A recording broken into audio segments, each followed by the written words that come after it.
Hello and welcome to my office. These Darwin's Medicine seminars are made for strategists who work in pharma, medtech and other life science industries. They're based on my published articles, and if you'd like a copy of this or any of my articles, then either email me or browse my website, and you can request one of over 300 articles from there. So let's begin. The idea of this seminar came to me when I was talking to a chief marketing officer of a middle-sized company that straddles pharma and medtech. The English have an expression, watching the penny drop.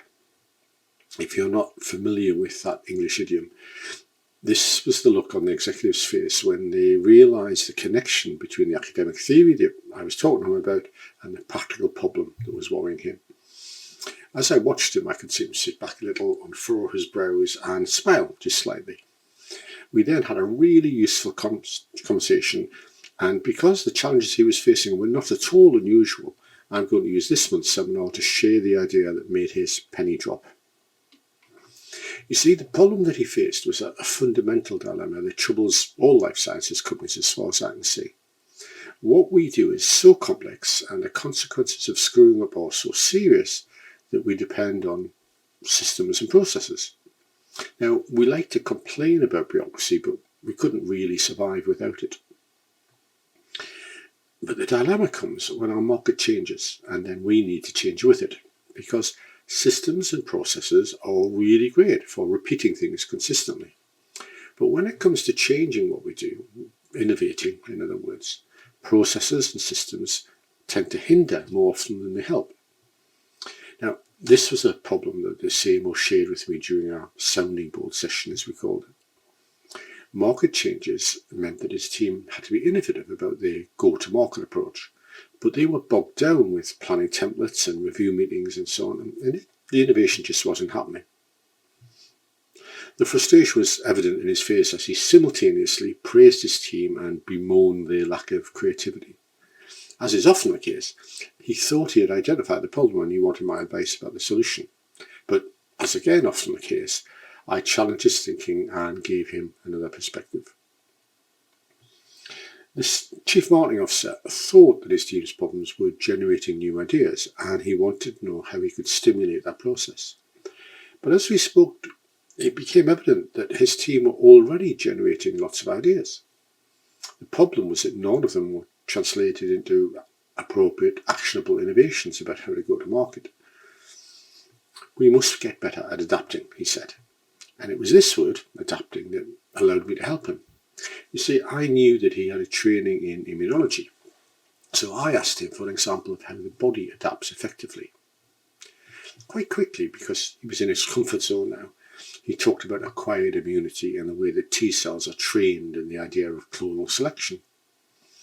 His point was that acquired immunity is an example of adaptation, and it involves making lymphocytes in the bone marrow and then maturing them in your thymus.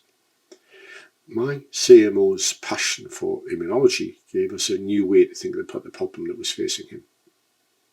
On reflection, idea generation wasn't a problem. It was selection and maturation of those ideas that he needed to improve.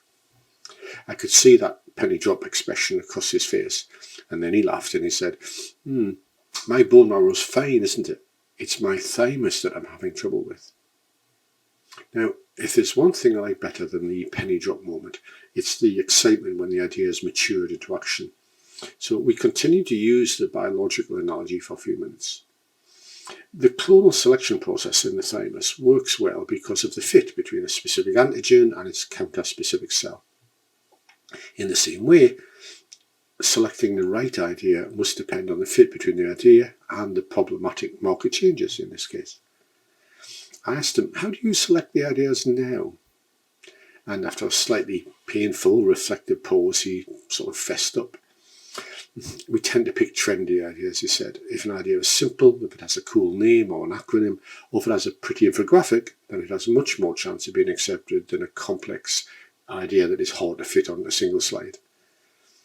As he spoke, I could see the penny dropping again. The innovation meetings that were doing the job of his company's thymus, if you like, weren't working well.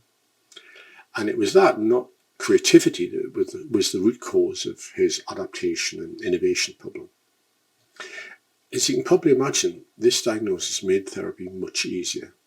We worked together to develop a way of selecting and maturing ideas that addressed market changes. Inevitably, that meant breaking the habit of a preference for simple, cool ideas that lent themselves to a clever acronym or could be dressed up in a well-designed infographic. More positively, we focused on better understanding of the market changes and the fit between those market changes and new ideas. In biological terms, to stick with that analogy, we focused on characterising the antigen and activating the T cell. As we closed our session, the executive said something really quite astute. He said, adaptive immunity isn't a metaphor for innovation, is it? It is effectively the same process. And he was right, and that is what your thymus can teach you about innovation. Thanks for joining this seminar. If you found it useful, then please like, subscribe and share on LinkedIn. And if you'd like to know more about my research into strategy, business models and the evolution of the life sciences industry, then please get in touch and let's set up a virtual cup of tea. I'd love to hear from you.